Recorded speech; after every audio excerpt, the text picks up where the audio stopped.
এই সন্তানকে এখনই অ্যান্টিবায়োটিক খাওয়ালে পরে অসুবিধা হবে। আল্লাহ রাব্বুল আলামিন মায়ের দুধের ভিতরে ঔষধ দিয়া রোগের প্রতিষেধক বানায়া দিলেন। এ হলো আমার আল্লাহ। এ আমার কে? আল্লাহ। জোরে বলেন আল্লাহ।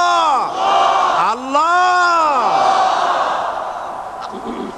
আল্লাহ রাব্বুল আলামিন মায়ের দুধ দিয়ে সন্তানকে বড় করলেন আর শোনায় দিলেন, খবরদার এই মায়ের সাথে এই বাপের সাথে নাফরমানি করবি না।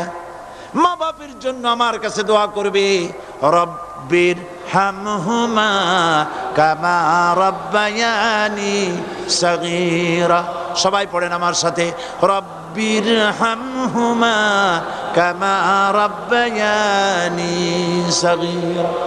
আল্লাহ পাক শিখাই দিলেন বান্দারে আমার কাছে দোয়া করায়, আল্লাহ আমার মা বাপ